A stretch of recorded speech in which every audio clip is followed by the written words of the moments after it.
नमस्ते बच्चों, आज हम बात करेंगे उन 4 रियासतों के बारे में जिन्हें आज़ादी के बाद भारत में शामिल करने में कठिनाई आई। वे 4 रियासतें हैं।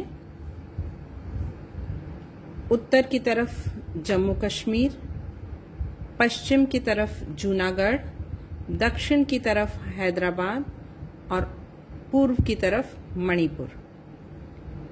ये 4 रियासतें ऐसी रियासतें हैं जिन्होंने पहले आज़ादी के बाद स्वयं को आज़ाद रखने का फैसला किया और विलय के सहमति पत्र पर हस्ताक्षर करने से मना कर दिया, परंतु धीरे धीरे ऐसे हालात बने कि यह भी भारतीय संघ में शामिल हो गई।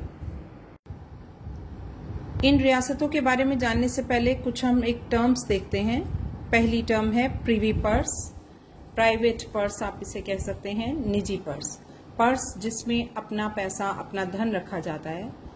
ये धनराशि भारतीय संघ में शामिल होने के लिए भारत की सरकार ने रियासतों को देने का वादा किया, उन्हें गारंटी दी कुछ एक धनराशि देने की कि अगर वह भारत में शामिल हो जाते हैं तो भारत सरकार अपने कोष से, अपने धनराशि से, अपने खजाने से इन रियासतों को यह पैसा, यह धनराशि देगी और इसे टैक्स फ्री रखा जाएगा।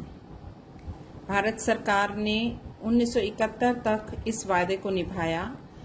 26वें संशोधन में जब इंदिरा गांधी जी की सरकार थी, उन्होंने इस धनराशि को देने से मना कर दिया और संशोधित करके इस धनराशि पर लगाम लगा दी, क्योंकि उन्हें लगता था कि यह समानता के अधिकार के विरुद्ध है। कुछ एक कांग्रेसी नेताओं ने इसका विरोध भी किया और ये कहा कि यह रजवाड़ों के साथ शायद धोखा है, क्योंकि उन्हें इसी राशि को देने का वादा करके ही भारत में शामिल किया गया था। नेक्स्ट टर्म जनमत संग्रह या जनमत सर्वेक्षण, रेफरेंडम भी कहा जाता है इसे, प्लेबिसाइड। जनमत, जनता, मत मीन्स चुनाव। जनता का विचार जानने के लिए किसी एक मुद्दे पर जो सर्वेक्षण कराया जाता है, जो चुनाव कराए जाते हैं, उसे जनमत संग्रह कहा जाता है। यह आम चुनाव नहीं होते, ये किसी एक मुद्दे को लेकर उनके विचार पूछे जाते हैं। सार्वभौमिक वयस्क मताधिकार, सभी को दिए जाने वाला, सभी वयस्कों को दिए जाने वाला मत का अधिकार, बिना किसी धर्म, जाति, लिंग के भेदभाव के चुनाव लड़ने और वोट देने का अधिकार। आंतरिक स्वायत्तता यानी अपने अंदरूनी मामलों पर खुद से निर्णय लेने की शक्ति। सरकार, जो केंद्र सरकार है, उसके पास बाहरी निर्णय, विदेश नीति या राज्यों के लिए अन्य नीतियां बनाने का अधिकार हो, लेकिन अंदरूनी मामलों पर स्वयं अपने नियम, अपने कानून बनाने का अधिकार। तो सबसे पहले बात करते हैं हैदराबाद की।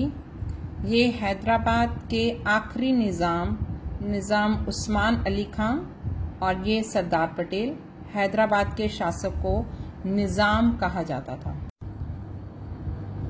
हैदराबाद की रियासत एक बड़ी रियासत थी जिसकी सीमाएं आज के महाराष्ट्र, कर्नाटक, आंध्र प्रदेश और तेलंगाना तक फैली हुई थी। चारों तरफ से हैदराबाद की रियासत भारतीय संघ से घिरी थी। नवाब उस्मान अली खां ने भारत से आज़ाद रहने का फैसला तो किया, परंतु उसकी सीमाएं भारतीय सीमाओं के साथ लगे होने के कारण उसे अपने रोजमर्रा के शासन में मुश्किलें आ रही थी। नवाब ने भारत के साथ 1 साल तक यथास्थिति, यानी जो ब्रिटिश सरकार के साथ उसकी स्थिति थी वैसी ही स्थिति बनी रहे, ऐसा समझौता किया और ये कहा कि 1 साल बाद वह फैसला करेंगे कि वह भारत में शामिल हों या पाकिस्तान में। परंतु उस राज्य की 80% हिंदू आबादी थी, वह नवाब के खिलाफ आंदोलन में खड़ी हो गई। महिलाओं, किसानों ने बढ़ चढ़कर इस आंदोलन में हिस्सा लिया। राजनीतिक पार्टियां, कम्युनिस्ट पार्टी और हैदराबाद की कांग्रेस ने भी इस आंदोलन को बढ़ावा दिया नवाब ने आंदोलन को दबाने के लिए रजाकार भेज दिए। रजाकार अर्धसैनिक बल थे जो हत्या, लूटपाट, बलात्कार आदि के लिए जाने जाते थे। भारत सरकार ने इस पर काबू पाने के लिए अपनी सेना सितंबर 1948 में भेजी। ऑपरेशन पोलो के तहत अब इस आंदोलन को दबाया गया। 5 दिन की कार्रवाई के बाद निजाम ने आत्मसमर्पण कर दिया और हैदराबाद भारतीय संघ में शामिल हो गया। निजाम को वहां का औपचारिक प्रमुख बनाया गया। औपचारिक प्रमुख मीन्स फॉर्मल। अगली रियासत है जूनागढ़। जूनागढ़ 3 तरफ से भारतीय सीमा से घिरा था। इसकी चौथी तरफ अरब सागर था और यहाँ है पश्चिमी पाकिस्तान। जब भारत आजाद हुआ तो पाकिस्तान को 2 हिस्से मिले थे, एक पश्चिमी पाकिस्तान और पूर्व की ओर पूर्वी पाकिस्तान, जो आज बांग्लादेश के नाम से जाना जाता है। नवाब महाबत खां, जो जूनागढ़ के नवाब थे, आखिरी नवाब, उन्होंने भारतीय संघ में शामिल होने से मना किया और वह पाकिस्तान के साथ अपना व्यापार और पाकिस्तान के साथ विलय होकर रहना चाहते थे। भारत में शामिल होने से उन्होंने मना कर दिया। जूनागढ़ के दीवान शाहनवाज भुट्टो भी पाकिस्तान में शामिल होना चाहते थे। उन्होंने वहां पर एक अंदरूनी सरकार की घोषणा भी कर दी, जिसका भारी विरोध हुआ। जूनागढ़ में भी हिंदुओं की संख्या ज्यादा थी। भारत सरकार ने जूनागढ़ पर सैनिक कार्रवाई के आदेश दे दिए। नवाब और दीवान इससे बचकर तुरंत पाकिस्तान की ओर चले गए। भारत सरकार ने जूनागढ़ पर नियंत्रण पा लिया। जूनागढ़ भारतीय संघ में शामिल हुआ। वहां पर जनमत संग्रह कराया गया और जनता ने भारत के पक्ष में वोट दिया। भारत के साथ मिलने का फैसला लिया गया। 99.5% जनता ने भारत में शामिल होने का निर्णय लिया और इस प्रकार जूनागढ़ भी भारतीय संघ में शामिल हो गया। अगला राज्य है भारत के पूर्वोत्तर में स्थित मणिपुर। मणिपुर के राजा उस समय आजादी के समय थे महाराजा बोधचंद्र। महाराजा बोधचंद्र मणिपुर को आजाद रखना चाहते थे, परंतु वहां की जनता मणिपुर में संवैधानिक राजतंत्र चाहती थी। इसका अर्थ है कि राजा तो हों, परंतु राजा का शासन संविधान के अनुसार ही चले। राजा ने दबाव में आकर 1948 में चुनाव कराए गए तो मणिपुर पहला राज्य बना जिसमें सार्वभौमिक वयस्क मताधिकार का प्रयोग किया गया। संवैधानिक राजतंत्र कायम हुआ। जनता और राजा ने इस बात को मान लिया, परंतु मणिपुर की कांग्रेस पार्टी और भारतीय सरकार लगातार महाराज पर दबाव बना रही थी भारतीय संघ में शामिल होने का। महाराज ने इस बात को मानते हुए कि वह मणिपुर को भारतीय संघ में विलय करेंगे इस शर्त पर कि उसे आंतरिक स्वायत्तता दी जाए। भारत सरकार ने ये बात मान ली।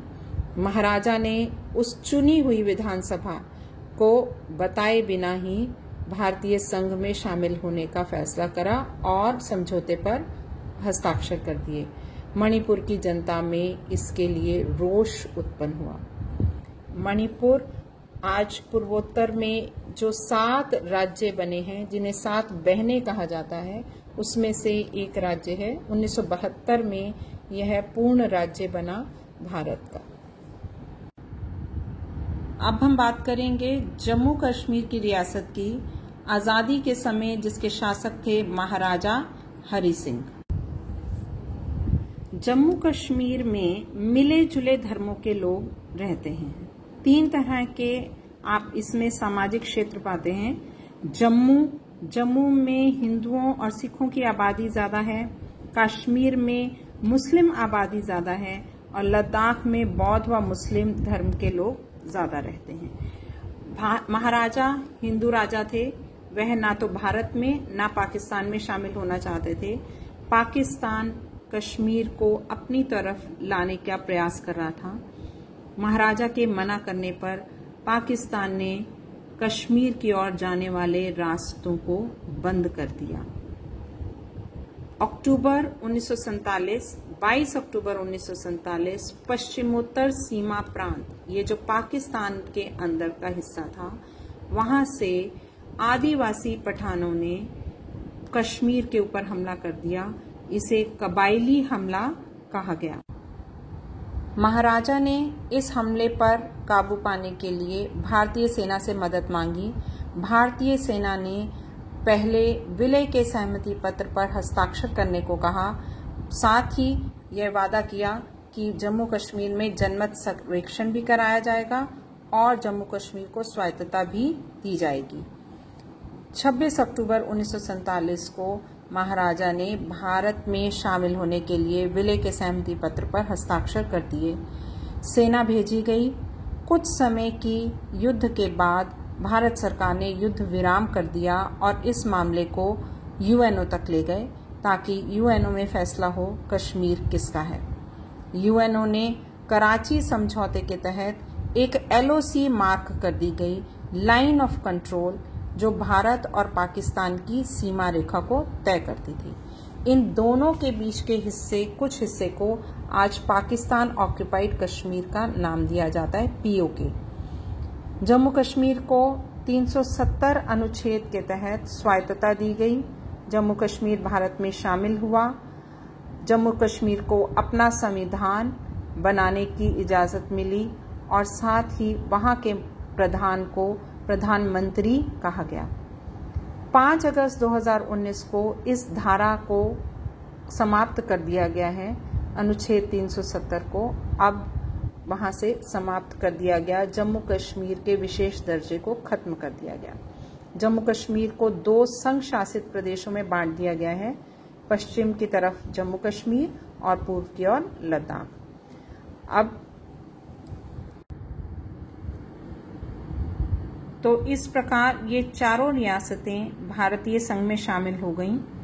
आज जम्मू कश्मीर उत्तर की तरफ 2 केंद्र शासित प्रदेशों में दिखता है।